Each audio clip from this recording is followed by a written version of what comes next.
Hi, welcome back to another live session of questions and answers. My name is Scott Wilkinson. I've been a professional body piercer since 1994. And basically what's going on is you guys are sending me some questions and I'm doing my best to answer all those questions. We don't get through all of them, but we get through a lot of them. Now, I do want to say a couple things. Number one, make sure when you're asking your question, you're very clear on your question, what you're asking, the problem you're having. Is it the jewelry? If you bumped it, just let us know to the best of your ability. Second thing I want to do is introduce Jared. You guys all remember Jared. He's asking the questions, kind of running the whole program here. So how are we doing, man? I'm good. How are you doing? I'm doing excellent. Excellent. Hi, everybody. Welcome back. All right. So we have a first question. Hold on one second. Okay. There is something I do need to say before we even get started here.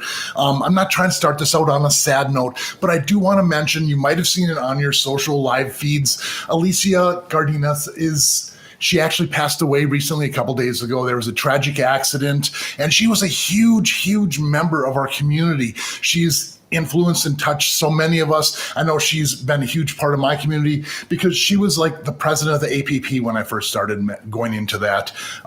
It's a huge tragic loss, but I just want to say that if you've seen the profiles kind of go up, like read some of those things. She was an amazing person and a huge loss to our community. And I just wanted to bring that up because it's an important thing. It's like it touches all of us when something this tragic happens. So I just want to say I'm sorry and condolences to all those families.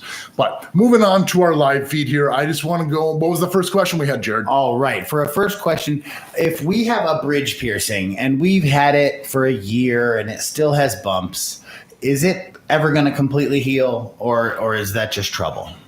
It's probably trouble. If you still have bumps, the question I would have is how close is that bone to the skin on the front? Because if it's pushing up against the bone, you're having bone erosion, there's more problems that it could be. Second thing is, what kind of jewelry do you have in there? Is it a straight bar or a curved bar? A lot of times when you have curves, it pulls that tissue out of the normal resting area, and then it's going to cause that bump on the front. So it could be the jewelry. It also could be the quality of jewelry. So if you have a cheaper barbell in there, get a quality piece of jewelry in there. That's the appropriate, correct size. Okay. If you have a bump on your ear that you're born with, would that prevent you from getting an industrial? Is it okay to pierce through like a natural irregularity on your ear? I would say talk to a doctor just by hearing that question if it's a regular bump. I mean, because we all have like little calcium deposits and things inside there. If you feel for little imperfections, you might be able to find those things. But if you have a growth or something, talk to your doctor first. I'm not going to pierce a random bump without. So if you had like a mole on your ear, for instance, you're not going to pierce through No, that. I'm going to avoid that. Would you pierce around it though? Would you maybe find an angle that avoided it by a few millimeters? Yeah, you can get pretty close, but yeah, I would definitely avoid piercing directly through a bump, mole, something like that yeah. All right. So we say hello from Boston. Hi, Boston. And thank you for all the super helpful videos. Absolutely. Thanks for watching. I appreciate every one of you guys. So we were wondering, is there any vegan alternatives to the emu oil that you'd endorse? If your piercings dry out super easy when you use the Neomed, you find that they're dry, but you don't want to use an animal product. Is there anything else we could use to stay moist? Not necessarily. It's like if you're using the wound wash spray and that itself is drying it out, maybe pat it dry when you're done. Is there any other lotions or soaps that you're using that could be drying your skin out beforehand? So that could be also a factor. Sometimes changing seasons, my skin dries and piercings can act up, and that can be a factor too. So generally that's pre-mixed to what your body's saltwater saline solution is. I've heard this before, but I always feel like there could be another factor. Now, as far as another vegan option, I can't think of too many things other than just our body healing it up naturally. And that's the most, being healthy and allowing your body to heal. Now, just keeping the crusties off there, not allowing the crusties to cause the irritation is, simply water. If that's what you need to, just use water. Keep the area clean so you're not introducing germs, and you should be totally fine. So now, if I understand correctly, the way you've explained it before, you wouldn't have someone use emu oil just because they're dry, right? That's generally a corrective, like if you have a bump or a problem. Correct. Right? From irritated piercings. It does say in the pamphlets that you can heal piercings up with the emu oil. I've never done this before, so I can't really condone that. But it is great for bumps and irritations, getting rid of that sort of thing. But also just soaking and getting rid of the crusties generally gets rid of most of the problems. So that's what I'm going to say is keep the crusties off there, soak it with the water. That's going to be your best solution. Sometimes if you have bumps and irritation, sometimes vitamin E oil can work. I'm not 100% sure if that's 100% vegan, but yeah. Those are some possible options. But vitamin E oil directly inside the piercing will cause problems. That's something you got to keep in mind. A lot of times you're trying to get rid of scar tissue, but that fistula tube on the inside is scar tissue too, so it'll eat away some of that stuff. To dissolve what you. That's why I like that emu oil. It's just an overall soothing material. I wish I knew the alternative. If anyone ever knows, let me know in the comments. I would love to find an alternative that is vegan. I just don't know of any. So. The narcoleptic penguin asks, we've heard that they've heard that taping your jewelry when you're stretching is unsafe. Is that true? Are there circumstances where the method you've suggested with tape is not safe? The only issues I've ever seen is if someone like tapes and then a couple days later puts tape over that tape, you're trapping bacteria in there and it's going to get kind of gross. Now, the other thing is some people use electrical tape and the sticky adhesive that's on the inside, people can have allergic reactions to. And if that's the case, you can look into bondage tape, which doesn't have that sticky adhesive, and you just cut to the size you need. The stuff I like using is Teflon tape, which is the white plumber's tape, and I've never really heard of anyone having allergic reactions to that. Just make sure you take off the old when you're putting the new stuff on and add some more wraps and go at a nice slow rate. That's what this is. It's allowing you to go a nice slow stretch without causing extra trauma. So we have a viewer that was considering getting a Smiley piercing and is wondering, is there any way you can flip a Smiley up to hide it the way that you can a septum, or does it stay visible? No, I mean, unless you have a web that goes so far down and is pierced so low, then you might be able to flip it up depending on where it's pierced. But I would say 99% of the time, that's not an option.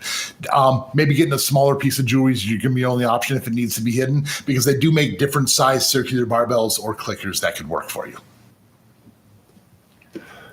What are the signs of a healing lobe piercing? I got my seconds done with a needle, and I don't know if the itching that I'm feeling is a sign of infection or if that's a good thing. Is it a sign of healing? Itching is a sign of healing. That's your body recognizing that you have that wound and your body's working on it at that point in time. So during the healing process, you're going to get a little bit of redness. You're going to get a little bit of the itching, and sometimes even just a tiny bit of heat because your body's rushing all those white blood cells and it needs to heal that piercing up. You're going to get crusties on there, and it's probably going to take a good 6 to 8 weeks minimum before your piercing's fully healed.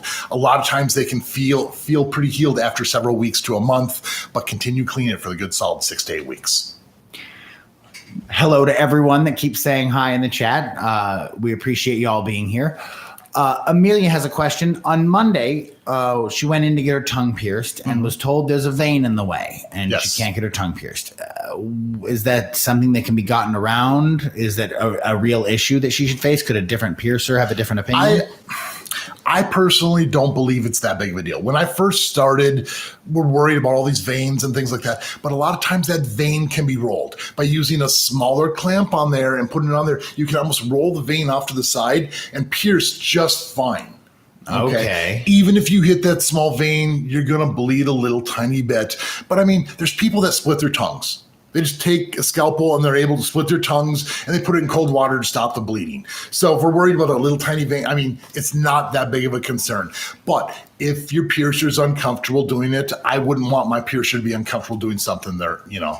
Right. So if they don't think they can do it, then don't make them do it. It can be done. Find a piercer that is confident, not overconfident, and but someone who knows what they're doing, and they can do your tongue piercing for you. It can still be done. So how do we know if the Helix piercing is healed? Say you got it 2 months ago. What are my signs of when I can change jewelry? Generally, for a helix piercing, there's not as much blood flow to that area. I'm going to say it generally takes a minimum of 4 to 6 months before it could be healed up. So I would wait longer until you start changing that in and out.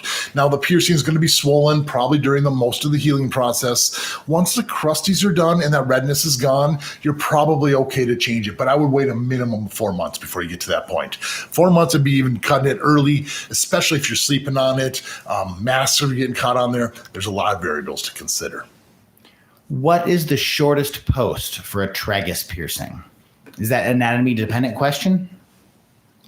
I have seen posts get down to not 3/16 of an inch. They actually go smaller than that. I think it's actually down to like 3 millimeters, whatever. I'm not even sure what that fraction is, right. But it's so they get very, very small if your anatomy requires it. Correct. I've never seen someone's tragus who could fit something that short. I'm not saying it doesn't exist, but there is the right size jewelry for your tragus is what I'm trying to say. And is there an average, like if the nature of the question is, what would you say is an average short tragus post for a person? An average short tragus post, I would say, would be 1/4 of an inch. Generally, when I pierce people, most people get about a 5/16 of an inch to start off with. Sometimes we downsize. Sometimes you leave that longer post in there. It depends on your anatomy. So some people want to have that extra long post so they have something to hang on to maybe tighten the bead or adjust their jewelry or take it out. Because when it's that tight, you're not being able to grab a hold of anything. That makes a lot of sense. Yeah. So it's whatever works for your situation and your anatomy. But 1/4 inch is generally the shortest I'll put in most people.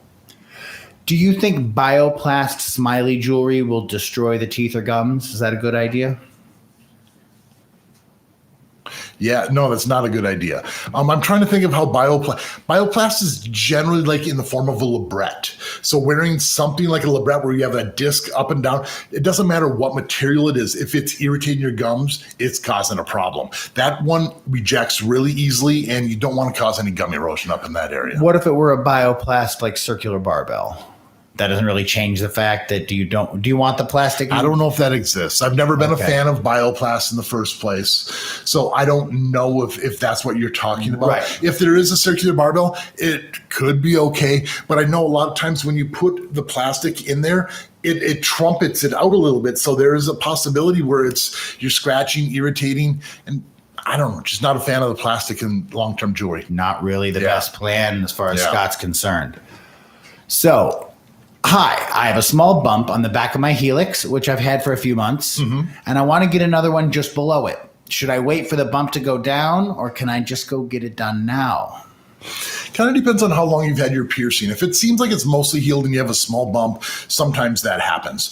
The reason a lot of times the bump happens, when we're looking at like the ear here, is if you were to use a piercing gun, it pushes all the skin into the back further away, so it kind of contorts its natural tissue. Now, also, if the piercer pierced it and it pulled the skin off to the side when it was done, that bump is always going to have just that little bit of a raise there. It's not going to be huge, but you might have a little tiny bit, and that would probably never go away. If you irritated it, it got caught on something, that's a big reason why a lot of times the bumps happen. Once you've had your piercing for a good 6 months to a year, if the bump is still there, it's not going to go away unless you change whatever happens. So in what cases would that affect the second piercing? So if the ear is still swollen, then it could make the second piercing crooked, right? A different angle. It's not going to ruin the piercing. It just might not be in the perfect placement. Okay. But yeah, generally I want the piercing to be pretty well healed before I put another one right next to it. So just to make sure everything's good, because once you do that, you're putting pressure on the other piercing, because the new piercing right below it's going to be swelling. And if that one's on the verge of healing and then you cause more swelling in that area, you're just going to set it you back. re-irritate it. So that's why I want it to be fully healed. Makes a lot of sense. Yes. Hopefully that answers your question. Timothy wants to know how to convince his parents to let them get a nostril piercing. I wish I had the answer for you. All you can really say is it really doesn't leave much of a scar. It's a real simple thing to remove and it goes away. It's pretty socially accepted now. I mean, it doesn't really stop you from getting the job. And if you doesn't like If you can't get that job, you can always take the jewelry out too. I don't know. Just be persistent, but don't be annoying. There's some good advice. Persistent, but not annoying. Yeah. So if we want to get a double helix next month and then scuba dive in April, will we be healed enough? So that'd give us like a few months to heal up. Is it maybe, okay? But no promises. Okay. Yeah. Generally, I tell people piercings are like an open wound for at least a month, but you're still in the healing process. If it got ripped or torn or re-irritated and started bleeding again, it's an open wound again. So there's never a guarantee. You should be on your way to being pretty well healed up, and you should be okay. But is it reasonable to take any kind of like a Tegaderm patch or anything and put it over the ear? There's no way to really attach it and get it to stick. The only way that works is like for nipple piercings or belly button piercings where something pretty flat, more of a flatter area. The curve around the ear just does not work. Okay. So hopefully you'll be well healed or you will not be able to do it. Does having a smaller nose disqualify you from getting a nostril piercing?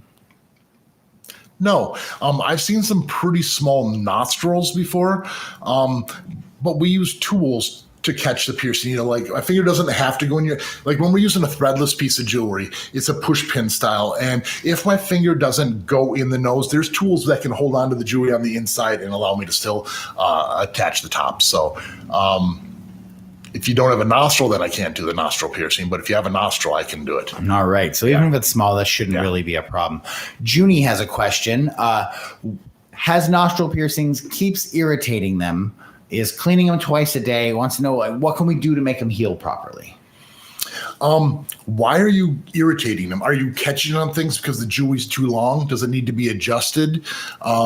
Do you need to adjust your ways you're cleaning your face and kind of do things for the next month? If you get rid of the bumps and you just get to that healed point, they're pretty well healed and they stop getting irritated the same way. So you need to be really good and figure out why you're causing that problem. Hopefully you're using the wound wash spray, spraying directly on there, using like a little paper towel or piece of gauze to kind of wipe off crusties. If you're just keeping it real simple like that, it should start healing up. But if you're catching towel on it every day, this is going to be months and months and months of healing. Faye asks, is it true that lip or philtrum piercings will eventually damage your teeth? My dentist has never mentioned any issues, but I always hear people talk about gum erosion. There is always the issue of gum erosion because people don't wear the appropriate jewelry. We really, really stress downsizing your jewelry to where it goes nice and snug. And a lot of times that's going to create a little pocket where the disc almost goes into your lip a little tiny bit, which is pulling away from your gums.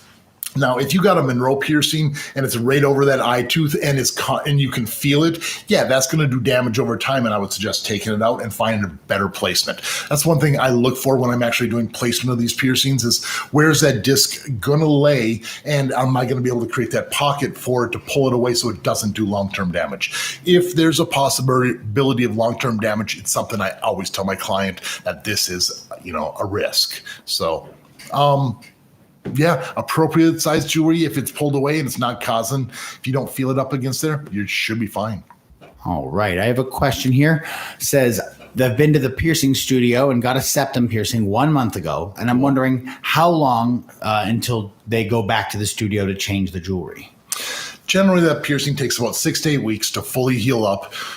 If you're still getting a lot of crusties on there, if it's still irritated or sore, you need to wait longer. But if it seems month and a half to 2 months, you seem healed up, they might change out the jewelry for you.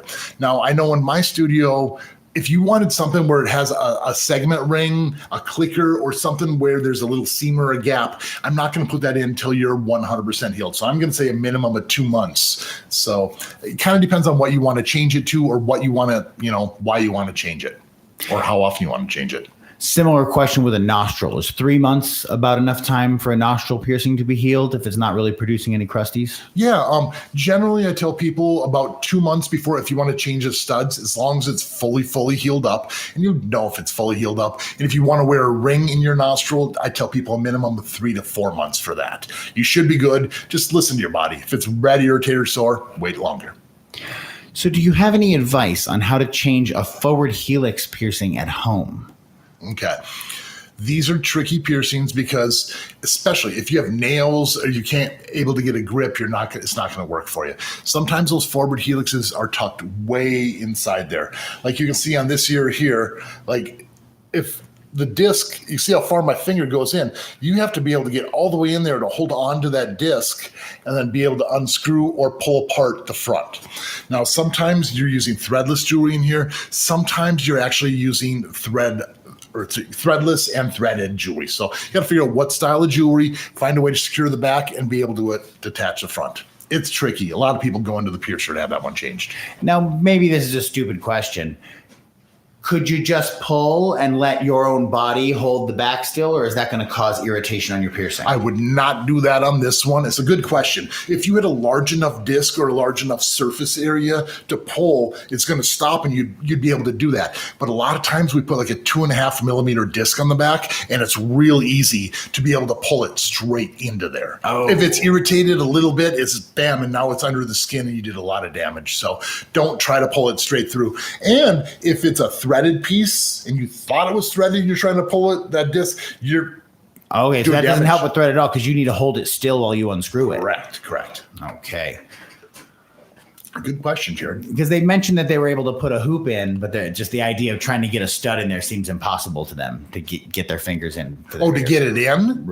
Yeah, like to change the jewelry. So they have a hoop in now, and they want to put a stud in instead. Okay. Sometimes with something like that, if you can leave the hoop in, you can almost butt the end of the piece of jewelry up to it and use it as a tool to kind of guide it and push that out. Okay. I don't know whether you twist the ring to the side or if it's a clicker and it kind of clicks open or what kind of ring you have in there. Sometimes if the ring's already out, you can take like a normal earring stud, the thinnest one you can possibly find, because forward helix jewelry is generally internally threaded or that threadless, and that real thin earring stud, you can put the other jewelry and use that as a tool to kind of guide it back through. The other way. Does that make sense how I explain that to you? It does. Okay, cool. Ro Clary got snake bites a little over 8 weeks ago, and there's a small bump on one of them on the inside of their mouth, but it's going away. Yep. Can I change the jewelry now, or should I wait till that bump's gone? It depends. If you have large super antennas sticking out of there, you said it's been 8 weeks. Yeah. And you haven't downsized, you need to downsize to a shorter post. Once you put the shorter post, it's going to stop moving around and causing the irritation, and that'll even minimize the bump even more. Don't downsize so much where you're putting pressure on the bump, because the pressure on the bump will cause the bump to get bigger. So if it's too long, definitely downsize though. So here's a question about ages, and because we're not in Ireland, we don't know exactly, but you can say, my friend is under 16 and wants to get an industrial piercing, but the piercing shops in Dublin, Ireland won't allow her to get one under 16. Is there a reason for that? So why don't they just let anyone get any piercing? For a while, I didn't do any industrials on any minors for a while, just because there's a lot of damage that can be done to an ear. Sometimes you've seen like cauliflower ear on like fighters and whatnot. Just like the irritation can cause deformations to happen. The ear cartilage can collapse in on itself and doing that to a minor, it's going to piss off the parents, right? And you're going to have lawsuits. But now it's so socially accepted that you're kind of out of the norm to not do them for anyone who's under 18. Now, anything below 16, for me, it's a pain because most kids under 16 don't have proper IDs, and we legally have to have a proper ID. So if I say, yeah, I'll go down to this age, and they keep showing up with an improper ID, it's a bad experience. So I just try to go for the more sure thing for myself. That's why 16 here in Nevada, in the United States, most people can get an ID. You're going to get your driver's license, a passport, military ID. There's a bunch of different forms you can use, but there's a lot that you can't use as well. So that's why it is here. It's to have proper IDs and to show it. Has to do with identifying yourself, and has to do with doing damage to someone under 18 before they can make that decision for themselves. Correct. Very fair. Yep.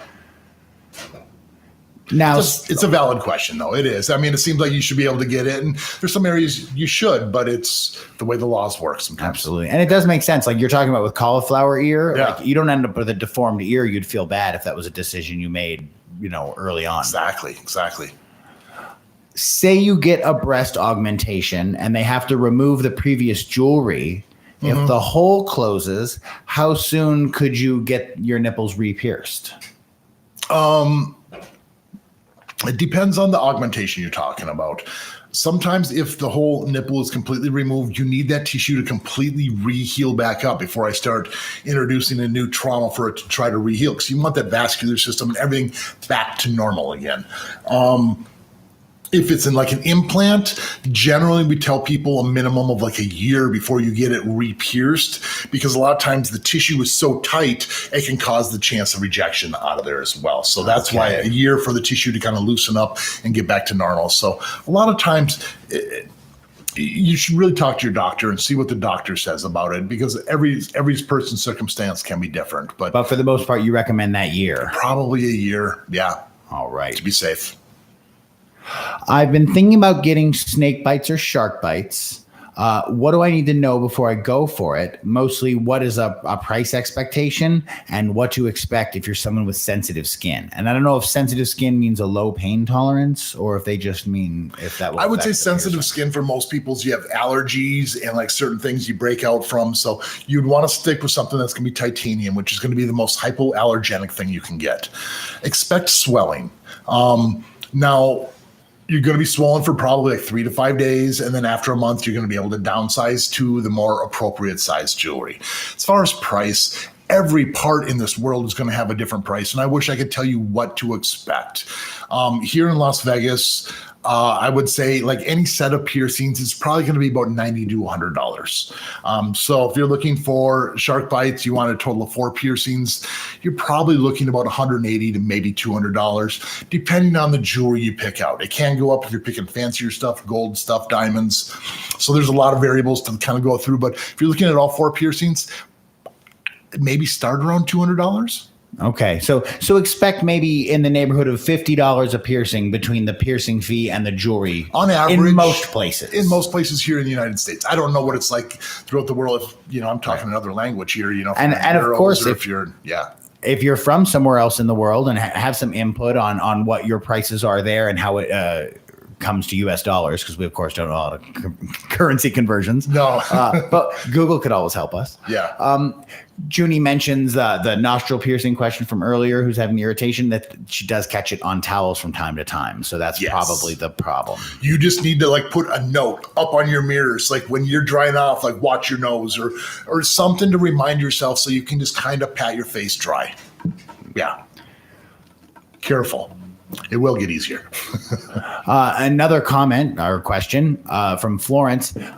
My nostril got a lot better when I switched from a pronged to a bezel set jewelry that was less likely to get caught on things. So that's a really good point. If someone's having constant irritation and they've got a sharp prong jewelry, maybe that's the problem.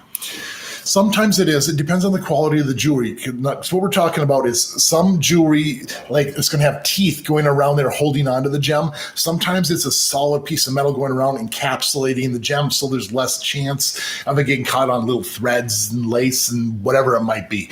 So, but the thing is if you have a fresh piercing, it's almost more damaging to change your jewelry in and out too soon than it is to just be careful for the next couple of weeks and then maybe change it out once it's a little bit more healed. I generally like people to be 3 to 4 weeks minimum before I even think about changing, downsizing, or adjusting jewelry for just because like the shape or the shape of the jewelry. If it's causing way too many problems, I will change it out though. Andrew is desperate to get their septum pierced, but they're scared to death. Does it hurt? I would say that one thing that you should know if you don't is that Scott has videos for most piercings that you can go and search. They're called The Whole Truth. So The Whole Truth Septum, it goes over everything you need to know about where you will get it put, how much it would hurt, how long to expect for it to heal, stuff like that. So you can always check this stuff out. But Scott, right now live, what do we expect for pain from a septum? Is it going to be terrible? I wish we could just pull up the painometer and go, let's just refer to this. Oh, give me time. Someday we will. That's the thing on the Whole Truth is I have a painometer and a little scale which kind of shows you. But generally, the septum is going to be really, really not very painful. It's one of the easier ones to get as long as you go to a qualified piercer. That's what it comes down to, because when you feel in your septum, you're going to feel like the thicker cartilage. And if you go more towards the front and towards the tip, it does get thin enough to where you can almost feel your finger on the other side if your fingers can fit inside your nose. That's the area we're going. It's that thin mucous membrane area. If the piercer knows how to hit it, it's going to make your eyes water, but it's not very painful at all. If they nick a little bit of cartilage, it's a little bit more painful, but I would rather get my septum pierced than stub my toe. So you heard it here, Andrew. Nothing to be scared of. Go do it. You got this. All right. So, frog lover. My husband got his lobes pierced with externally threaded labret studs. Mm-hmm. It's been 2 months. Time to downsize. We got one out, but we can't get the other one unscrewed. Do you have any advice for a stubborn and difficult to unscrew labret? Yes, I do. This is a fantastic question. A lot of times, the longer you have your piercing in, shampoos, soaps, oils, conditioners, things like that, all kind of seep in there and kind of create a seal, and it's extra, extra tight. Number one is if you can get a hold of gloves, any sort of latex, nitrile gloves, they're going to allow you to get a better grip. If you don't have access to that, wash your hands with a lot of soap, maybe even some like rubbing alcohol, just to get the oils off your hand, and you're going to get a better grip on there. Sometimes even a paper towel if you needed to use that. And then also, if you soak your ear in some warm water for like 5 minutes, that little seal that you're going to kind of soften those things up, and you might be able to get better grip on there. I don't suggest ever really using tools like pliers. It's so easy to accidentally slip, and you're going to rip and tear your skin. I've seen it over and over again. So here we have tools that are designed specifically for that if we needed to get a hold of it. So don't just raid the toolbox. All right. Crush has a question. I'm new to getting piercings and everyone tells me not to get it done with the gun. Why not? We don't get asked this question enough. A lot of people just assume that the piercing guns at the malls are a safe and easy route just to get done. Now, most of the time, those piercing guns that they're using aren't really wiped down with much. So, and if they're one size fits all, that has the butterfly back on there, there's so many things that can cause. I'm jumping ahead of myself. Let me slow down here. Now, when you go to those malls and you look, they're just basically sitting down in there and they're taking this gun, putting it in piercing, throwing it in a drawer, grabbing the next gun. They might wipe it down with something, but they're not using an autoclave, which is one of these, a big steam sterilizer. And it takes 3.5, 5 minutes for something like this to run its full cycle. They're not going to have that there. They're not going to have hand washing sinks. The gun itself has not been sterilized, but the jewelry is. So they're taking this sterile piece of jewelry, putting a contaminated piece up there, and they're shoving the contaminated jewelry they're shoving the sterile jewelry through the contaminated area. That's the problem. They also don't give room for swelling, which is why they say spin and rotate it. If you don't spin and rotate it, the skin goes over the top. But if you're touching it all day long, your hands are going to get infected.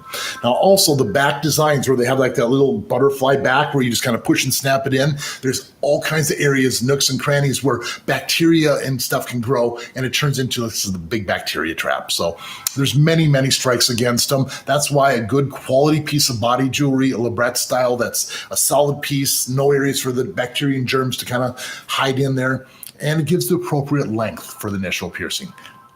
It's a couple reasons for you. All right. Yeah. Hopping back to one I skipped. Alessandra says, I have a healed lobe piercing that I got as a kid, but I don't like the placement because it's just off center. Is it possible just to get pierced over it? I'd like to have my ears punched at like an 8 gauge.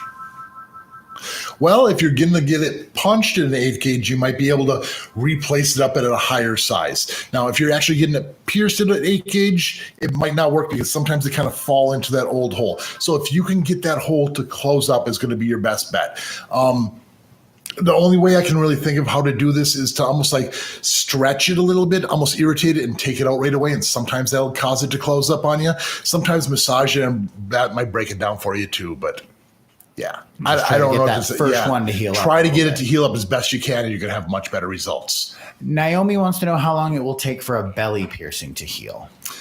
Okay. Now, if you're not wearing high-waisted pants and you don't have clothes rubbing up directly against it, you could be healed up in about 3 to 6 months. But if your pants are rubbing right up against it, expect probably 6 months to a year, probably closer to the year. All right. So it will take a while. It depends on really how you're taking care of it. Trends, such a huge factor, Okay. Just one moment. Occasionally get lost. Thanks for tuning in. If you guys haven't subscribed already, make sure to hit that subscribe. I'd really appreciate it. Of course, hit the like button too. All right. So I changed my nose piercing to a ring a year ago. I did it early and it really irritated it.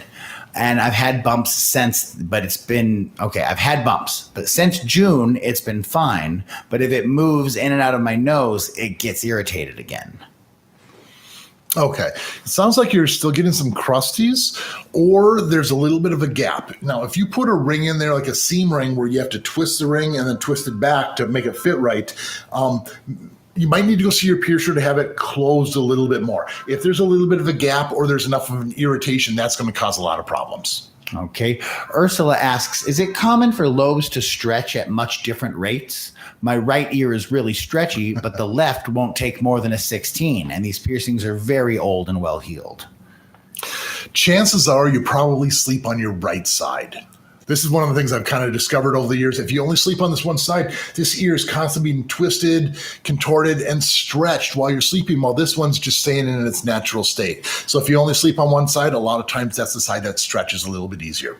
Now, the other factor is if one side was pierced slightly higher than the other, if this side was pierced higher, you have a lot more tissue that you're trying to stretch than on this side. So that could be another factor for you. But yeah, generally there is one side that stretches more than the other. So Josh says, hi, Scott and Jared. Hi, Josh. I yanked my healed nostril stub and got a bump, and the bump got really big, and it's gone down, but now there's still a small bump there that won't go away. Is there anything we can do to try to get it to go down a little more? Sometimes that emu oil can be enough to kind of calm it down a little bit.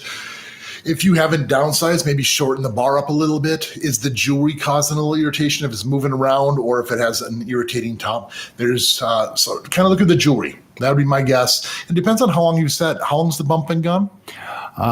We don't have time frames here, but just that it got big and is mostly gone away, but there's still a little one. Okay. A lot of times it takes several weeks for that bump to mostly go away. Sometimes it's several months before that tiny remaining part completely dissipates. So, how do you change Rook jewelry? Generally, I use a brass-lined hemostat so I don't scratch a jewelry, and I can hang on to the bottom bead, and I will unscrew the top bead on the top of the curved barbell for a Rook. That's the easiest. I don't try to really mess with the bottom bead. I always try to insert the jewelry from the bottom up.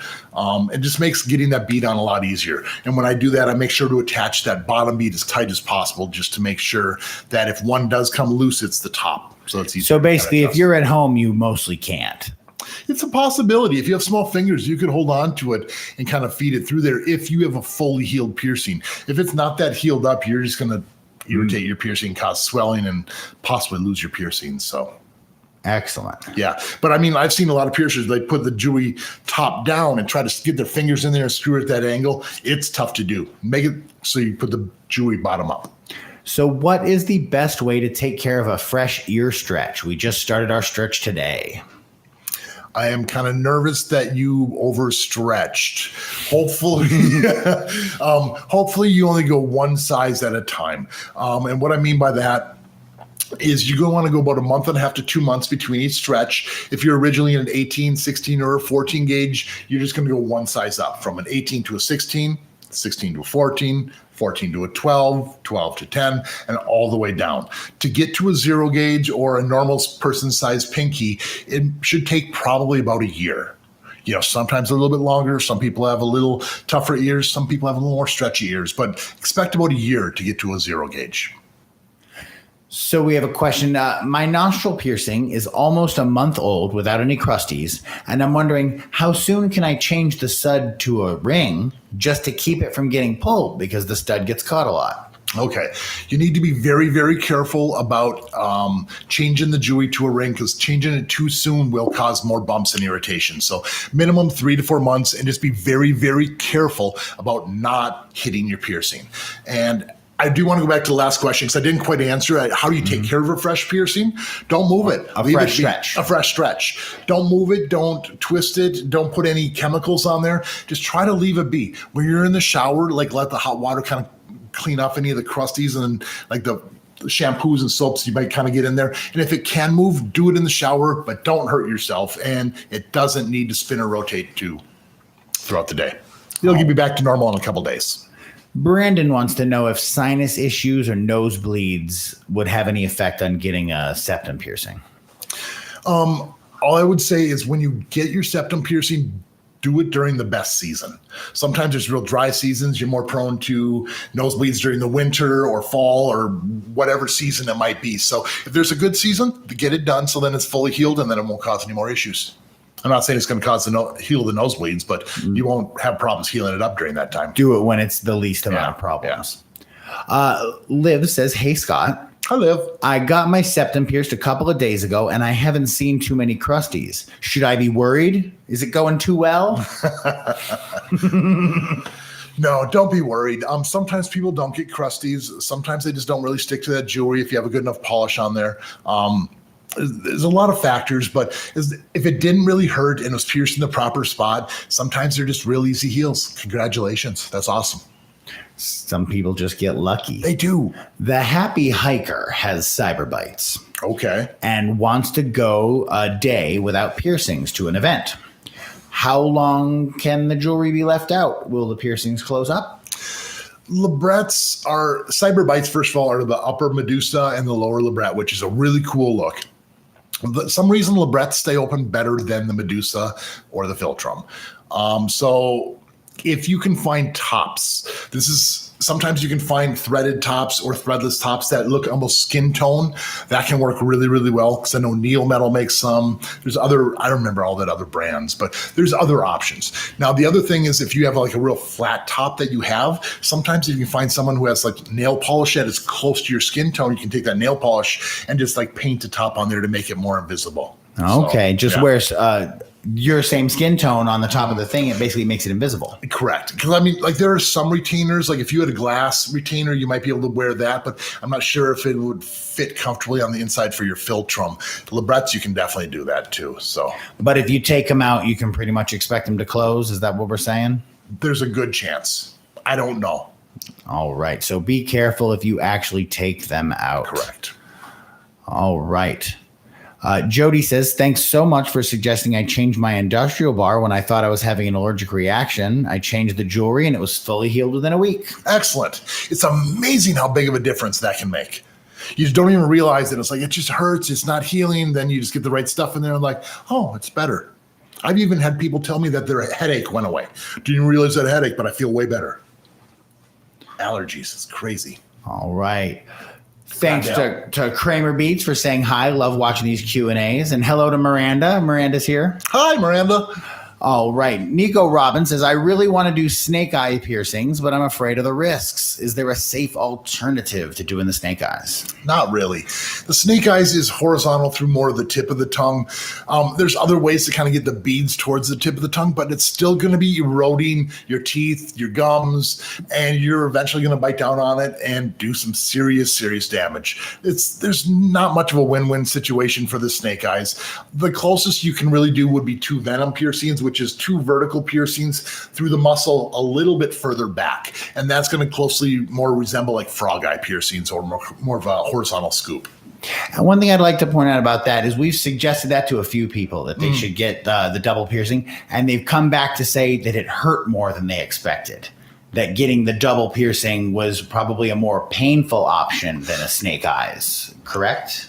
You're still going horizontal you're still going through the muscle tissue either way. Okay, so it would still be painful, you're saying? No, and I would probably disagree because most of your nerves, like they're more on the outside of your tongue. Because when you bite your tongue, you bite the edge, and that's what hurts. If you bite further back, it doesn't hurt as much because there's not as much nerves more in the center as there is on the edges. I'd have to look that up to truly back that one up. Right. But so therefore, I would say the venom piercing, it's going through the muscle tissue. It's a little bit more, but there shouldn't be as much nerves back there. Now, the tip of the tongue should hurt more, but you're still going through muscle tissue the same way. So it's going to hurt either way. It's not like it really makes a huge difference. Pain shouldn't be a factor for something like this. It's going to be a rough week no matter what you get. It's just hopefully it doesn't do long-term damage. So how do you feel about people doing their own piercings at home by themselves? I disagree. I've never seen a really good situation where I was like, wow, I'm impressed. That person was completely clean, sterile, got all the the angles right, the proper jewelry, everything about it's like 90% fail and like, they almost did something right there. So it's almost impossible to do it right. I don't even think I could do it right myself at home with all the proper you need to have the right environment to do things and have someone else get the right angles. That's the big one, is even if you're not concerned about cleanliness, which is stupid, it's going to look bad. You're going to make a crooked piercing because you don't have someone else doing it for you. You know, and I kind of joke about it around here sometimes. Like people are like, well, like, does that dot look good? Like, I can just keep piercing it until I get the right spot. You know, how many people do that at home? They might. I mean, you know, like you can see the right dot, but you're not getting the right angles and you have to keep restat. Just go to a professional. It's going to hurt less and it's done once and it's over. Right. Properly. Just don't do it at home. Okay. If a piercing gets infected, does it need to be re-pierced or can it heal with the jewelry in? Trick question. I'm not a medical professional, so I can't say it can still heal with it in. In my experiences, what has happened to me where I've had piercing slightly infected, I've kept the jewelry in and I've been able to heal it with it in, but I don't think every circumstance is going to be the same. If you're going to a doctor, you got to listen to that medical professional and see what they say and follow their instructions, and that you're going to be in the best hands that way. All right. How does one put a staple bar in? Do they mean like a surface bar? Yes. If you don't already have one in, if you're not a piercer, like if you have a curved barbell in you want to put a surface bar, it's probably not going to work because you're trying to heal a fistula. Because like right now you have that curved barbell in there, and the staple we're talking about is straight with 90-degree uplifts on the end. So it's a completely different shape. It's going to completely contort the tissue. I don't think you could ever change from a curve to a staple. And if you're trying to pierce at home, putting a surface bar in, you have to have the right tools to put that in. And if you're another piercer, you should know this already. I mean, because it does seem like a weird question. How do you take something U-shaped and put it through a hole that's straight? Correct. You know, correct. So I got a little story for you. It's kind of a funny one. My friend Jim Sens, fantastic piercer, made a video or something for like, I think it was an APP class, and he was talking about surface piercings. It's for members only, I believe. And I remember it was like he went to go do the piercing, and I think he was like missing his taper, and he just freehanded it. Like he did the piercing and was like, oh, well, just kind of. And I remember looking around, and everyone was just like, how? Some people got skills, but yeah, I use a tool for that. There's a tool. I can't even for imagine it. So props, Jim. The other reason to let professionals do it, because professionals have the right tools that you at home do not have. Correct. All right. Yeah, I couldn't believe he did that. It was unbelievable. Such an impressive jewelry transfer. How long for a septum piercing to heal if you don't have any issues? It just goes well. 6 to 8 weeks. It's probably going to feel healed way before that, but expect that month and a half to 2 months.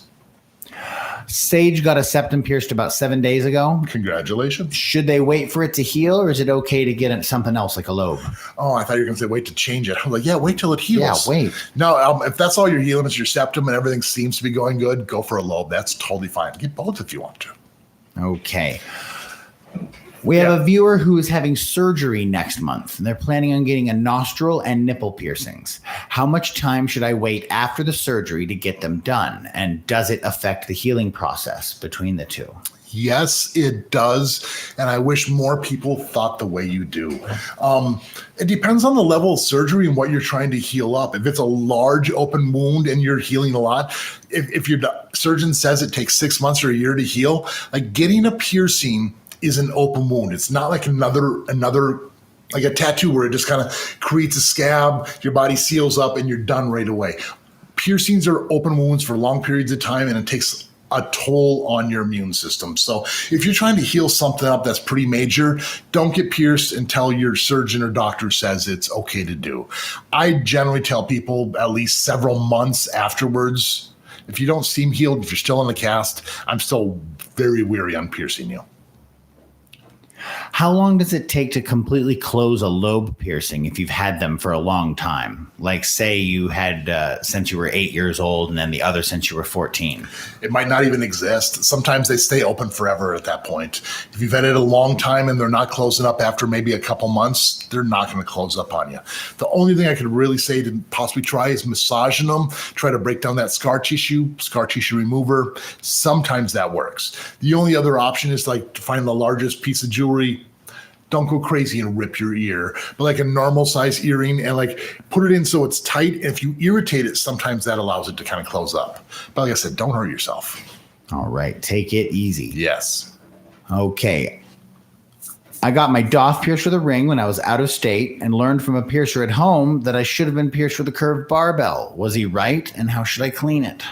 I don't think they're right. I would never, ever pierce with a curved barbell and a Doth. The reason being is when you're looking at an ear here and you got your Doth, okay, if you put a curved barbell in like this, that curve can also turn so it curves inwards like that, which is completely contorting the fistula which you're going through. It's a lot of tissue in there, and normally if you're going to be healing a ring, the ring needs to go in this direction, so you're healing it with this curve. So I feel it's important to heal it in that direction with the Doth flipping back and or with the curved barbell flipping back and forth. I find it heals a lot longer, and you're way more prone to bumps.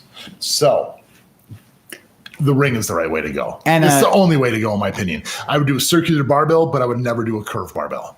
And a similar question from Terry. What is a Doth piercing? Could you show exactly what that is on one of the ears there? Yeah, I'll show you the last ear here. You can see on this one.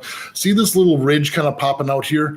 That is what we're considering to be the Doth. And a lot of times it's going to be a ring way inside there, like coming from the inside of your ear. I have a Doth piercing here. You can see how it looks. Oh, there's your answer right there. That gold ring is his Doth. That's a Doth. Excellent.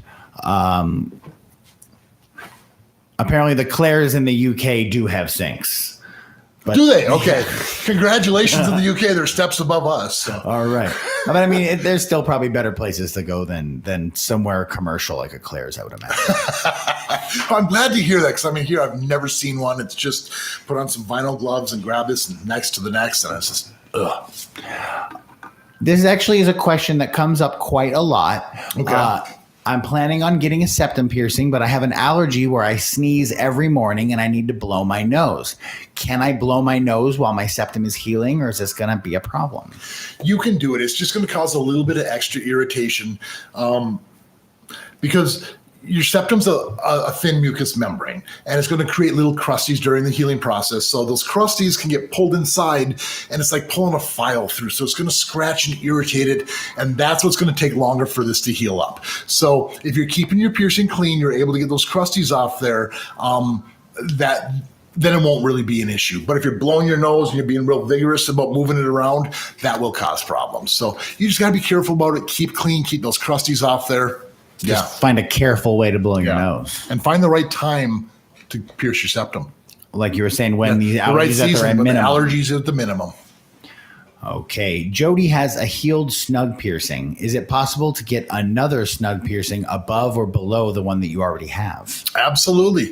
If you have the anatomy for it and it's kind of the same shape, go for it. That's awesome. Crappy it's not an easy one to heal. No, that one, that's rough. It's a good 6 months to a year. I mean, if you're lucky. So congratulations on that. Crappy Credits asks, I'm thinking about getting my nipples pierced, but I get a lot more scar tissue than most. Is this going to make the healing process much worse? No, it's really not that much worse. I've had my nipples pierced 6 or 7 times because I get them pierced, take them out, different angles. So I pierced through a lot of scar tissue, and mine have healed up just fine. So as long as they're pierced properly in the right spot, the appropriate jewelry, you shouldn't have any issues at all. Along the same lines, questions about piercing through scar tissue. Junie had nipple piercings reject about 4 years ago, and there's a kind of bad scar tissue. Wondered if it's possible to re-pierce them through that scar tissue. Okay, it depends on how far the piercing rejected out. Sometimes when piercings are rejecting, they get less and less tissue until it comes all the way out, which almost splits the nipple, and it's almost like it's like 2 flaps. If it's at that point, no, you can't get it re-pierced at that same angle. It's just going to reject right out, just right away. If you catch it in time, and you might be able to get it re-pierced, but if there's a lot of scar tissue in front of it, I would say maybe go at a different angle. Sometimes at a slight angle inwards can look really cool, and that gives you a lot of new fresh tissue where it can work better for you. Now, if your nipples are really flat against the breast and they don't protrude, that could be a reason why they're rejected. Sometimes if you get caught on a towel, a loofah, or a rag really hard after they're healed up, that can cause them to reject too. So if you're just more prone to rejection, it might not be a good idea to get them re-pierced. But if you really irritated it and that's the reason why, then yeah, just get it a slightly different angle. So just change the angle. Don't go through the same spot. Yeah. Vulgar recently stretched their ear to a 12, and then a few days later, my piercing is sinking into my earlobe and it feels warm and irritated. That's no good. It's not what you want at all.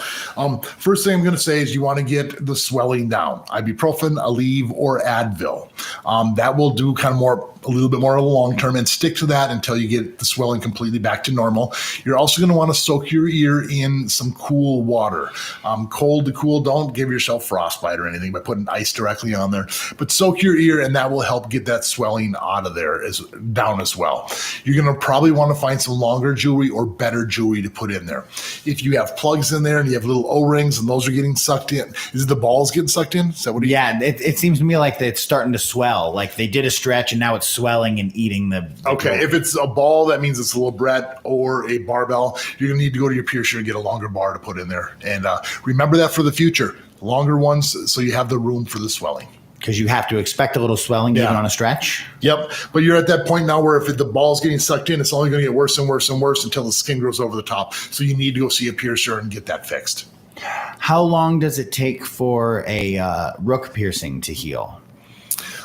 Rook piercings, it could be as little as like 3 or 4 months if you're not sleeping on it. You have the small rook and it's pierced properly. Sometimes they take up to a full year to heal. Cartilage doesn't get a lot of blood flow, so if there's not a lot of blood flow and it's being irritated, it's going to take a while. So we have a 3-month-old PA and it's still swollen. We use saline solution every time we shower and cold compresses. Is there anything else we can do? Are we still on track? Should it still be swollen after 3 months? Probably shouldn't be swollen. There's something going on. If you have steel jewelry in there, it could be a metal allergy, and then changing to titanium could help quite a bit. If the jewelry is too small or too big, because if the jewelry's pinching or it's just way too big and like moving around too much, that's going to cause problems as well. And then the other circumstance would be is if you're not circumcised and you got the Prince Albert and then the skin's trying to grow back, that's going to keep it irritated. They're really, really tough to heal that way. So, and if that was the case, the only way I really ever had any luck was with a curved barbell. So, all right. Yeah. Our Nister got a new Helix piercing, but it was done with a hoop instead of with a stud. Mm-hmm. How long do we expect this to take to heal? 6 months to a year minimum. Sometimes closer to a year, especially if you have the ring in there. Hopefully you have a large enough ring to accommodate room for swelling.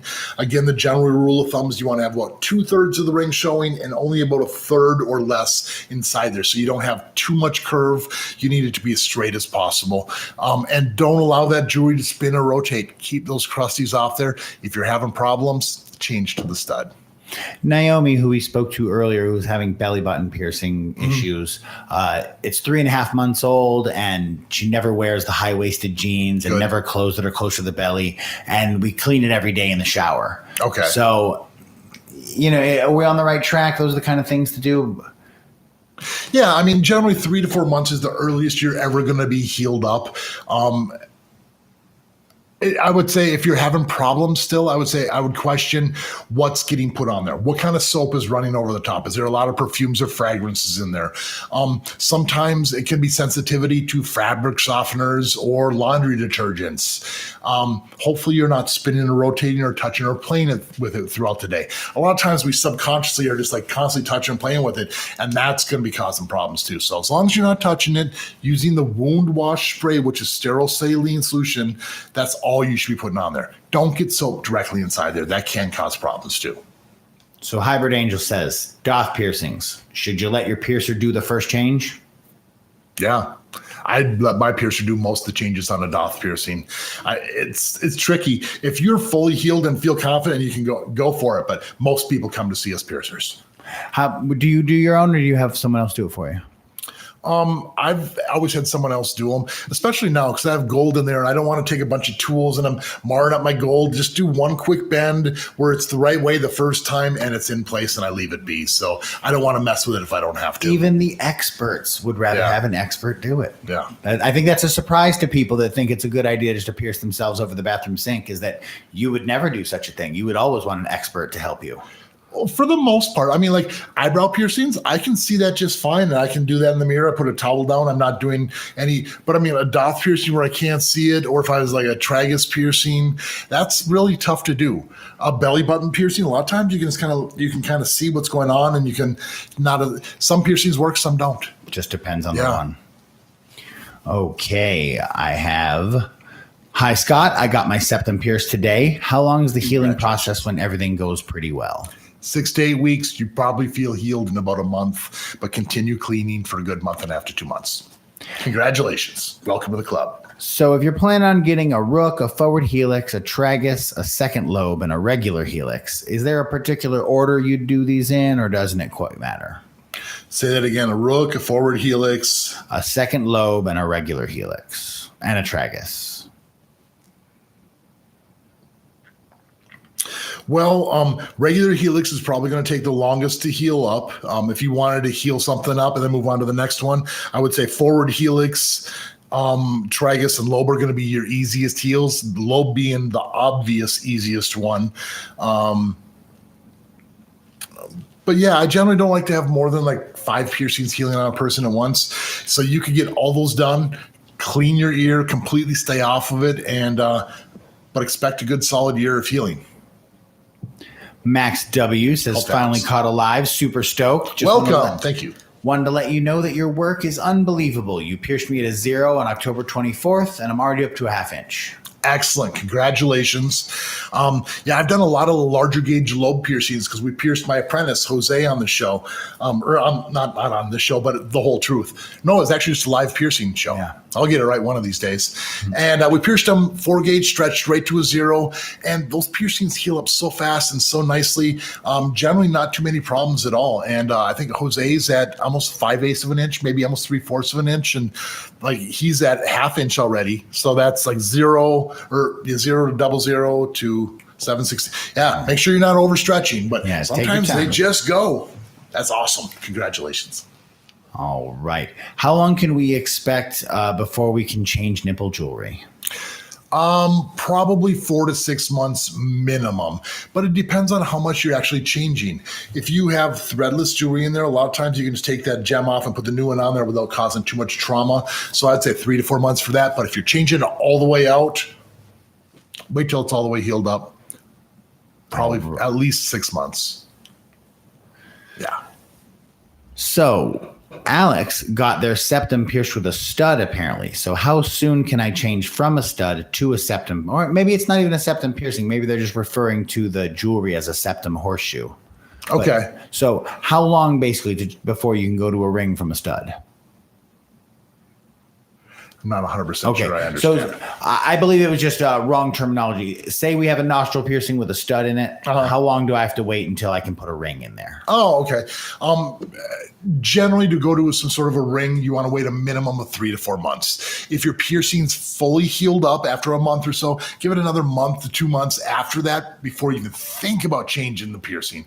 Because if it's still a little red, a little irritated, or you ever had that bump will just pop right back up. You need to be healed and then relaxed. If that makes sense.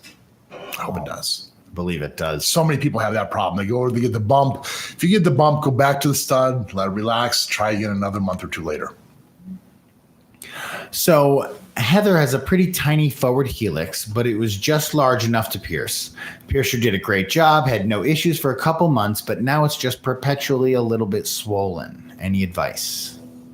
So it's only a couple months old? Yeah, it sounds that way. You're still in the healing process. That's totally normal. A lot of times they do stay swollen during the whole healing process. So just be patient. Sounds like you're on the right track. If it seems like the bar is still a little too long, downsizing to a shorter bar can sometimes help too. Proxy thinks that their septum is pierced really high up and it hurts to change. What should we do? Well, hopefully your piercing's all the way healed up before you're changing your jewelry. There is that thin mucus spot, but if they do go too high, they can hit the cartilage. And if it really hurts during that healing process, if it's not, you might need to get it re-pierced. It's up to you. It might not be fully healed up if it's in the cartilage too. But if you think it is fully healed up, there might be a better spot for it that didn't hurt so much. You might need to re-pierce it, yeah.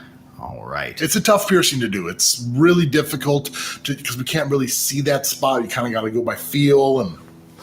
Amber says, "Hi, Scott. I've had a conch piercing done 5 months ago, and I had my piercer change my jewelry from a stud to a hoop, and it got irritated almost right away and still is. What do you advise I should do?" Go back to the stud. Go back to the stud, give it another couple months, and it might be enough for that bump to go away, and give it another try. Sometimes these piercings take up to a full year to heal. It may seem and look healed, but they heal from like the outside in, so you don't know how thick that fistula, that tube of scar tissue is. So go back to the stud. You'll be much happier. With a tongue piercing, is it normal for the bar to feel tight? I got mine done and the bar feels tight on my tongue. 100%. Hopefully you're taking some sort of anti-inflammatories. Ibuprofen, Aleve, Advil, those are anti-inflammatories. Generally Tylenol does, or aspirin doesn't do much. Also cold things like popsicles, ice cream, ice water will also help keep the swelling down. This piercing swells pretty intensely for probably 3 to 5 days, and a lot of times it does fill up that whole bar. I'm guessing when you got it done, like, oh, they put way too long of a bar in there. This is a normal thing. Now, if the beads are getting sucked into your tongue, you might need a longer bar, especially if you're taking that anti-inflammatory. So, all right. What do you think about flesh tunnels in the cheeks? I think they're pretty cool. I've never worn any, nor have I ever met anyone who has them in there. And what we're talking about is like cheek piercings can be stretched to a large size. Sometimes you can see like little windows in there. And a flesh tunnel is like, I'm guessing they're talking about the actual flesh tunnel where it's like a top hat and then it goes through and then there's a little screw and you can screw another metal piece on the inside. So you have like a little spindle type thing. Okay. So sometimes people put just pieces of glass in there. It's a pretty extreme modification. It's not just for everyone. I think they're cool if that's what you want to do. It's not for me. All right. Carolyn's art class says, "Hi, Scott and Jared. Hi. How long would you recommend to wait before getting more piercings? I got my nostril and conch done about a month ago." Okay. As long as you're not healing anything up, anything else up, you should probably be totally fine. Now, if you said nostril and conch, nostril should be pretty well healed up. Conch is still going. Now, if you got the other side of your ear pierced, that's going to limit you to sleeping on your back or your face without irritating your piercing. So that's something to keep in mind. If you just wanted another piercing somewhere on your ear on the same side as your conch, I say go for it right away. But that would be the only factor is if you're going to limit your ability to sleep. Sleeping is important to me. How long do spider bites take to heal up? And can you wear makeup while it's healing, or is that a bad idea? In general, makeup around any fresh piercings kind of a bad idea. But I always say, listen to your body. Your body's going to tell you if something's really bad for it. A lot of times it's going to get red, swollen. If your piercing's just acting up way more than normal, you need to back off. You can generally get pretty close without getting it directly inside. But like I say, listen to your body. And it's an open wound for about a month, to keep that in mind. After a month, it's just going to clog it up and cause a little bit of irritation. But during the first couple of weeks to month is when it's going to do the most damage, if it's going to. Okay, I pierced my Smiley a month ago, and it's going really good. Good. And I've changed it like 10 times. Do you think that that's too much? Yes. Yep. Okay.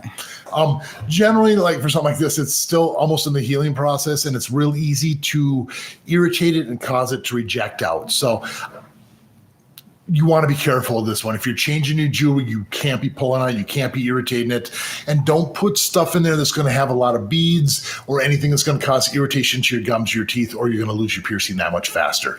Sometimes less is more on something, on such delicate piercing. LR got a new high nostril piercing, and they're nervous because they're starting to develop a bump. They've been being really careful and not wearing any makeup. But other than that, is there any advice like how to deal with this early? Be careful with the towels. And then I would say also, like for my high nostril piercings, if I scrunch my face, it almost makes my beads a lot tighter. So it may look good like this to when you're like sitting up and looking in the mirror, but if you're scrunching your face and it's causing it to get to way too tight, you might need a longer post in there. You have to give room for swelling during that initial healing process. You could also take ibuprofen, Aleve, or Advil if it's a newer piercing to kind of keep the swelling down, because these do stay quite a bit swollen. Yeah, if you're really concerned about it, go talk to your piercer. It's the best advice I can give. But just as long as it's not getting sucked in, you should be good to go. Be patient. They're awesome piercings. So for a newly pierced Doth, is it normal for something to be itchy once in a while? What does that indicate? Itchiness means there's white blood cells rush into that area to start the healing process or continue the healing process, which is exactly what we want to do. Anytime you get a wound, your body's going to create heat, itchiness, and this just goes to show that your body's working. So good job, body. That was cheesy. I'll go with it. Sometimes you got to be cheesy. There's nothing wrong with that. I have a Philtrum and a second bottom labret. The Philtrum and one of the labrets have a soft lump with no feeling in the lump on the inside of my lip. I'm not sure what it could be. I'm not fully downsized yet. It's a little lump on the bottom side of the Basically like a bump on the inside. Okay. Sometimes this is the extra buildup of scar tissue. I've also seen them before where it feels like there's almost like a disc of tissue. I've seen them in eyebrows. I'm not 100% sure what this is when this happens, but sometimes the tissue gets kind of hard and then it does go back to normal. But if it ever starts looking like any sort of infection or something to be concerned about, you'd want to see a medical professional. Most of the time, we are just going to get an extra buildup of scar tissue is all it is. But you'd know if it's infected. It would be sore, swollen, radiating a lot of heat, and discharging pus. Not crusties, but pus. All right. Kaylin Martinez has actually probably a question that a lot of people might have. There's a couple of states that are having this problem. Sure. Her piercer is not currently doing any under the mask services, but she has a pair of nostril piercings that are in need of a downsize. So the labret bars are so long they scrape the inside of her nose on the other side. The question is it bad for her to wait for this downsize? Could anything negative happen as she waits without downsizing? If it's causing problems, you don't need to downsize. What do you mean? If it's moving around, if it's getting caught on everything, then you're going to want to downsize to a shorter post. I'm looking for a tool here that I can show you real quick, see if I can find one. Do I have any here? Sorry about the little delay here. I don't have them here ready. There are some specialty tools which I'm hoping to possibly offer on the website, and they're made for threadless jewelry. And basically what it is like a little hemostats that has like these little V's on the end, so you can kind of go underneath the gem and also on the inside of the nose, and it separates them for you because a lot of people can't hold on to the inside to be able to kind of separate those things. The other thing we're hoping to be able to sell is a pin taper, which is just a metal pin about that long, and it has a little tiny pin out coming off the end, which goes into the jewelry, allows you to slide it out, keep the piercing hole open, and slide the jewelry back in there. I'm going to do a big video on this eventually, kind of explaining this, but there's a lot of people who can't get their jewelry changed or get it removed, and this is a tool that would allow you to get this. I wish I knew where to offer it, so hopefully we'll be able to offer this real soon. We should be able to offer soon after the first of the year. We should be getting that stuff together. Yeah, we'll let you know, and I'll do a video explaining how to do this. But back to your question, if it's not causing a problem, you can leave it. You don't have to downsize the nostril. All right. Chicken says, hi, Jared and Scott. Hi, Chicken. Hope your holidays were great. Not an important question, but they see that Nasaling piercings are getting more popular now, a lot more shares from piercers. So what are your thoughts on a Nasaling? They're pretty intense. It's not for the average person coming in I don't know. It's through a lot of cartilage. Everyone always fears like that, the septum piercing, because the Nasaling isn't going through the septum, it's generally going through the cartilage up top. I've seen a couple that are actually lower, kind of going through the actual septum, but then you have the beads so low on the nostril. So I'm not 100%. It's whatever look you're going for. Technically, I suppose you could almost do like a little curved barbell if you want to, if you're a good enough piercer, but no, because it's one straight piercing. So I don't know. I don't personally do them. I'll do the individual piercings, but I've never had them, never actually done one of the actual Nasalings. Igloo asks, is there any way to know if I have enough tissue on my eyebrows to get them pierced? My piercer lives an hour away and I don't want to drive that long just to be told I can't pierce them. Gotcha. Here's the deal. Sometimes when you look at like your eyebrow, like you're going to have a solid ridge. If it looks like you can see your bone through the skin, not like transparency, but you can see the ridge of the bone there. Like for me, I have a lot of loose tissue. Like I'm able to grab the skin and pull it up. if it looks like you were able to do the piercing and then it was going to be resting against the bone, it's not going to work. That's kind of the factor. Some people also have really tight skin, and if you can't grab enough tissue to kind of separate from the rest of it, then it's probably going to reject out for you as well. I hope that kind of explains that a little bit. Right. You can almost see it though. All right. Sid asks, what's the best quality of jewelry do you recommend? And I've been told that getting higher quality jewelry can help get rid of piercing bumps. Do you agree? And Bella adds to that question, is externally threaded jewelry really that bad? Externally threaded jewelry, it's generally less superior jewelry. There's not as much polish on there. And even if you're using like a cannula needle, the externally threaded jewelry goes inside that tube and gets pulled in, but you still have to pull it back out. And every time you're taking that jewelry in and out, even of a healed piercing, you could be scratching, irritating, and then also those threads are just going to be like turned into like a little bacteria trap that's trapped inside there. So I really, really am not a fan of externally threaded jewelry. It's a lot more pleasant to put in the internally threaded or threadless style jewelry. Now, as far as like the higher quality jewelry, there's a line. There's low quality jewelry, mid, and then the really, really high quality jewelry. And I feel like the mid to high quality jewelry is all going to kind of fall into the same category. There's only so much polish you can really put on there where it's going to make that big of a difference. That little tiny bit more isn't going to make it heal that much better or magically make your bumps go away. Now, if your jewelry doesn't have enough of a polish to where all the crusties are sticking to it all the time and it's almost grabbing your tissue, that's going to cause a problem. So there is a fine line. But as far as having like the most perfect polish, I don't really feel it's going to make it heal that much better. All right. So it makes some difference. So you want to get decent quality jewelry, but it's not like you have to go spend $1,000 to correct. I mean, it's like, yeah, it's a little bit better. It might be that 1% better, but is that really going to make that big of a difference when you're wearing it, it's being exposed to the elements, your sheets, your clothes? These piercings are going through wear and tear every day on top of it too. So Christiana has a question. Hello, Scott. I was just wondering, do you wait for the swelling to mostly go down before downsizing a piercing bar, or do you wait for the swelling to be 100% completely gone? It depends on the time frame. I would say closer to the mostly, because most piercings during the healing process are still going to be slightly swollen.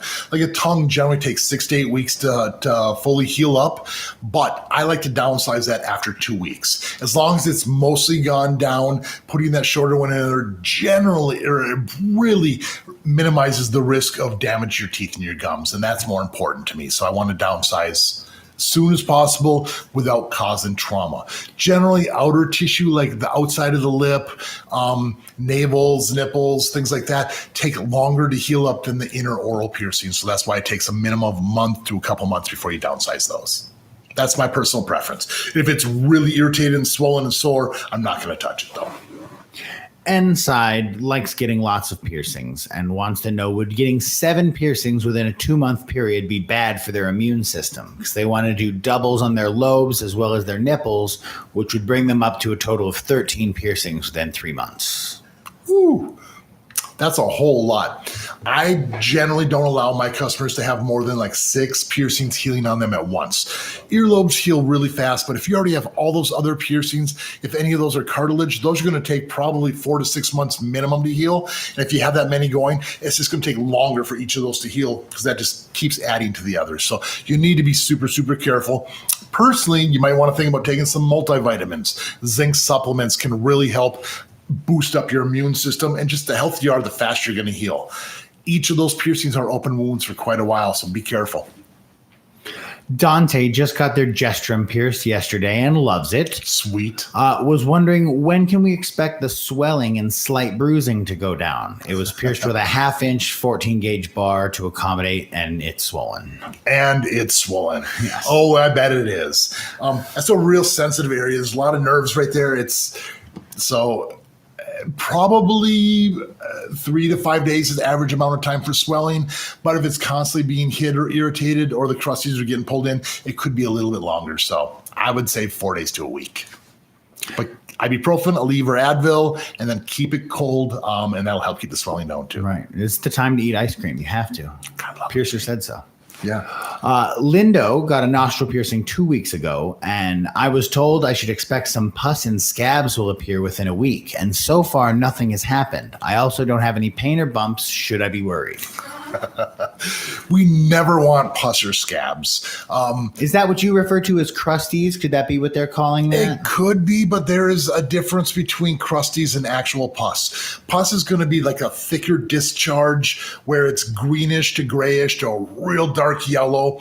The crusties we're talking about, it's almost like plasma-like, where it's almost real thin. It's just going to create a clear, lightish yellow film on the outside, which I think we all know what we're talking about. When we say crusties. Yeah. But yeah, if I had my ear pierced and like I squeezed it or next to it, you're not going to have crusties come out. But if you squeeze it and stuff just kind of oozed out, that's going to be the pus. That's the difference. So to address the question, is there anything wrong if nothing comes out and everything just seems to be going well? No, looking good, no. Nothing. You should be totally fine. If you're showering or bathing, a lot of times you might be getting some of those minimal crusties. You're going to have some. Sometimes we sweat, and that's enough to get those crusties off there. There's a lot of factors which can make it seem like there is nothing, but I'm sure you're fine.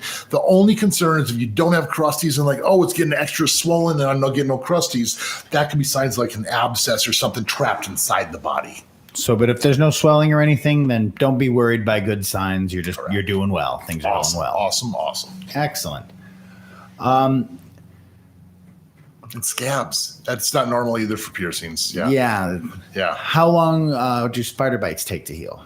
Spider bites generally about 3-4 months before you're fully healed up. When you have two of them right next to each other on the lip, I mean, one's generally going to be like 2-3 months, but next to each other is a little extra swelling, a little longer healing process. Now, we were talking to Heather earlier, who was having a problem with her forward helix, and she gives a little more info, and it does have a surgical steel ring through it. Okay. Change to a titanium bar. Okay. Problem solved. It's unbelievable how sometimes it's changing the metal to something lightweight and then something that's also not going to be moving around back and forth. That's going to be a huge factor. If you're having problems, go to the stud, and I bet you're going to see a difference within a week, even days. Love your channel. Thank you. Question. I've been using Provon soap in the shower to clean my industrial and then the saltwater spray after once a day. Is that too much? Now, I have changed my stance on how I feel about soap. I've suggested Provon in the past, not in the pants. But Provon is an antimicrobial soap, and it's very strong and harsh. In my experience, whenever I've had a piercing that was getting infected or I was nervous, that's when I'm going to want to use soap around that area. But in general, a normal soap around the area is all you want to do. You don't want to get it directly inside there. Now, if you had an operation done and you had like stitches on your arm, the surgeons and doctors aren't telling you to clean with soap and water. They're saying keep the area clean, but and don't let the water get on there. They say try to cover it, So that's the way that kind of works with most operations and wounds from those operations. So that's kind of the stance I'm following. It's just like keep the area clean. Try to keep the crusties off there. That's what the wound wash spray is for, and let your body heal it up. More of a comment than anything, but Heather Turner Art says, I love it when you show videos of you doing piercings. As a piercer, I had a fairly basic education and love to learn more techniques from awesome people like you. Well, thank you very much. And we were actually just talking about that the other day, about being able to start shooting some faster, like a quicker shot piercing video so you can actually see me actually in action. See you doing. I love doing it. It's a lot of work and trying to figure everything out in the light. Set up cameras and so lights. So many ideas. All right. Hi, I hope you're both doing well. Thank you. You too. Would it be possible to get a bridge piercing if the bridge of your nose is a bit flat? Probably not. You need a natural ridge in this area for it to work. I don't know if you can see or not, but I've had a lot of scars. I've done some higher ones up, and the ones that are higher up don't have the ridge that we need so it heals. You can see how this one looks like it's almost going through the bone because it's so deep. That's the area where I had enough tissue to actually pierce. The ones up top generally rejected right out. So if you don't have the tissue to pierce perpendicular to the skin and it's not up against the bone, that's the only time you can really do it.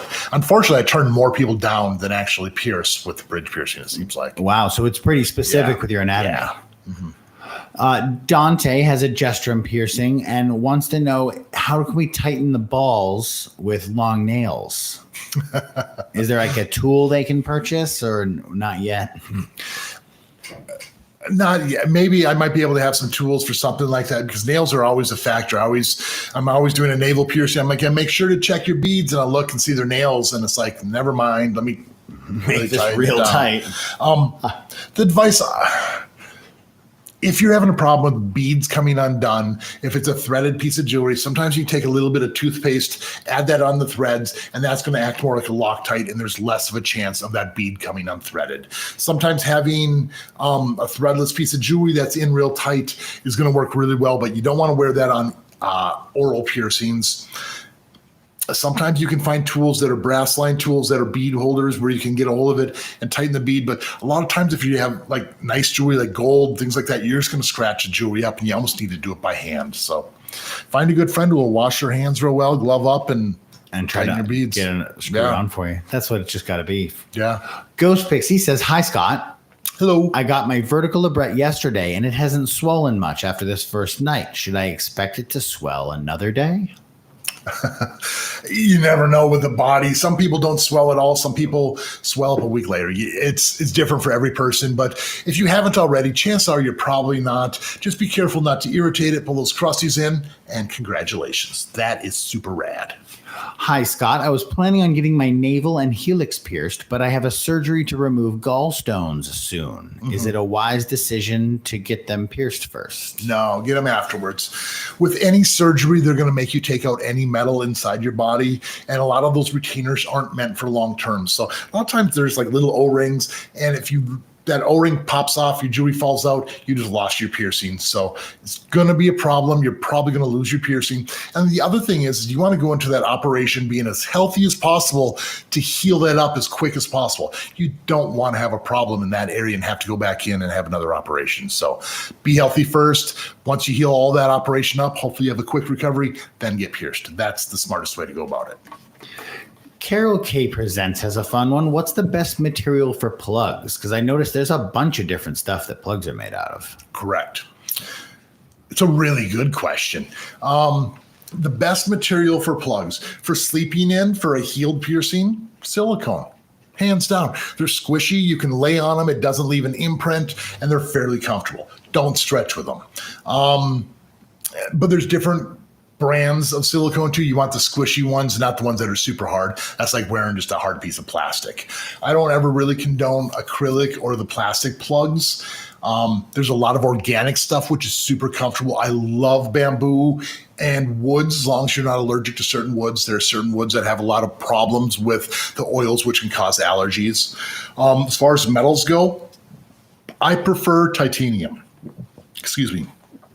I've had a lot of steel, cheaper steel, actually rust in the threads, cause problems.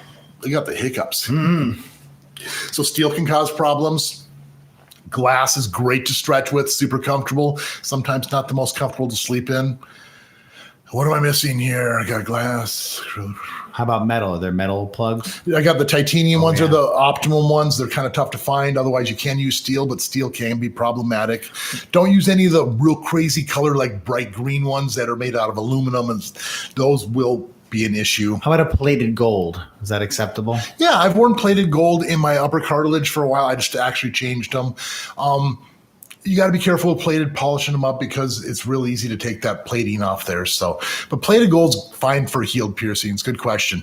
And then other curious metals, like stuff that's going to be brass, bronze, things like that. Some people have allergies, some people don't. So it's kind of a trial and error thing. So what causes the blue cheese smell of a healed septum piercing when you sometimes move it? It is funky, isn't it? I promise you, no one else can smell it. It's only you because it's inside your nose. I've seen people get in arguments over this. The natural oils from your body kind of seeping, kind of getting in there. Sometimes soaps, shampoos, crusties kind of get into that seal. And when you move, you kind of smelling that. There's a whole bunch of other things which contribute to this smell. But the easiest way to get rid of this is if you have a metal piece of jewelry in your nose, take a natural cooking oil, vegetable oil, olive oil, peanut oil, and you can rub that into the metal, and that will kind of mask and cover up the oil smell that you're actually smelling. It is funky, but like I said, no one else can really smell it. All right. Well, we apologize to everyone. We're just going to be able to take a few more questions here. We're not going to be able to get to all of them. But so there's a couple of questions that are sort of related. How do we know when it's time to move up a size when we're stretching? Sure. Stretching question.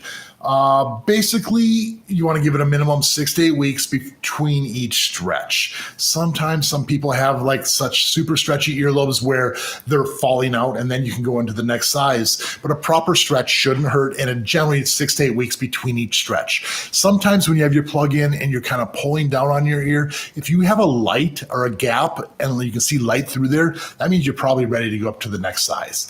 Only go one stretch at a time. Don't double stretch. Don't hurt yourself. Be nice and patient. And month and a half to 2 months between each stretch is average. All right. And one other quick one. Sorry, guys. It takes a moment to do these things sometimes.